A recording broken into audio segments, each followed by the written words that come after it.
sort of the basic pattern of just how life is. It's like you can do things that make you feel good in the moment and then have that long tail of taking away on the end. That's like the pattern of addiction. That's the pattern of opposite of growth. Or you can do things that challenge you, that make you grow, that take you to a better place in life, that usually involves some kind of negativity, or at least not just like immediate gratification. When people think of psychedelics, I often think they think of it as like getting high, and they think of like people doing it to feel trippy or see stuff.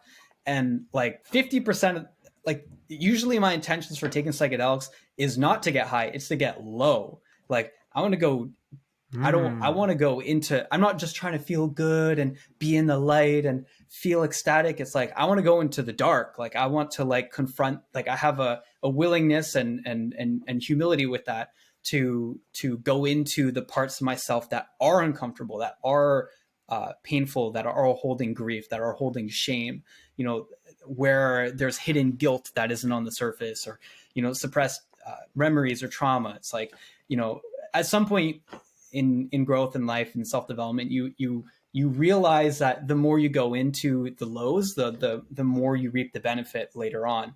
And so, you know, I did a 10-day meditation retreat, like another one of those I mentioned earlier. I did one of those like a month ago. And, you know, in the first bit of it, I was in all the sort of normal pattern of my brain of being like, oh, I want to feel good right now. I'm not feeling good right now. This sucks. I can't wait to leave this meditation retreat. It's kind of just my brain doing its thing. And then 7 days into it, 70 hours of meditation into it, I have this huge, uncomfortable storm of agitation and anger and frustration come up.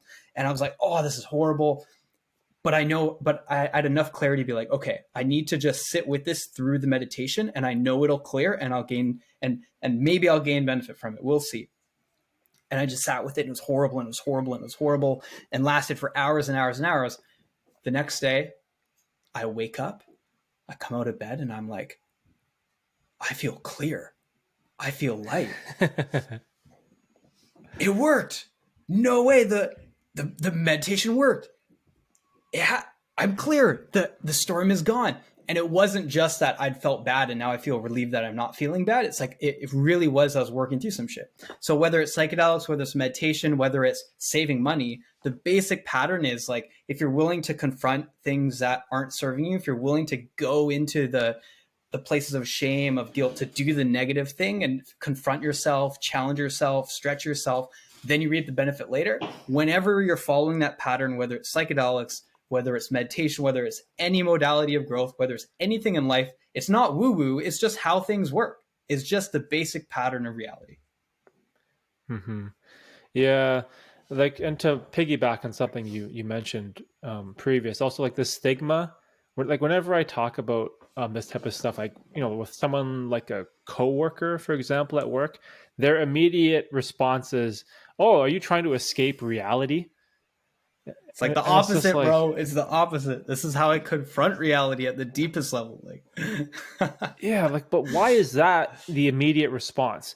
Yeah, what you say. Yeah, the resistance is the bad trip. The bad trip, if it exists, it's your resistance to what's happening. You know, is the way that people talk about it. You know, if you take 200 grams of mushrooms, something insane, sure, like, maybe all you have is surrender, right? And it's going to be intense, and maybe it's worth being called a bad trip or something like that. But have you heard of the YouTuber Jonathan Pajot? No. So he's Jonathan Pajot. Yeah, he collaborates with Jordan Peterson frequently. He speaks about symbolism. He's a Christian icon carver, and fascinating content from him. And he put it in a way that really resonated, that applies to sort of the challenging, uncomfortable stuff that can come up in psychedelic journeys. He said, he was talking about hell. And, you know, people talk about, they said, I went to hell for eternity in my ayahuasca journey. I went to infinite heaven in my DMT journey. He said that the fire of hell that burns you is the shining, brilliant light of heaven.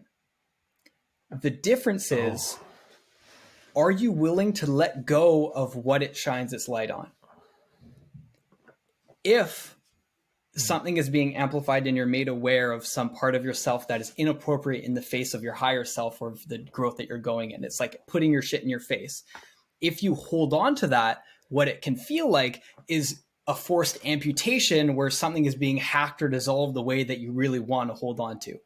But if you acknowledge that at some lower part of yourself and you're willing to let it go, and you've already, say, in your life been in the process of bringing awareness around some habit or pattern or some identity that's not serving you, and you've built up that courage and that willingness to let it go, then it doesn't become some like butcher hacking off some part of you. It becomes like a surgeon removing a tumor, right? Getting rid of something that you don't want, you know?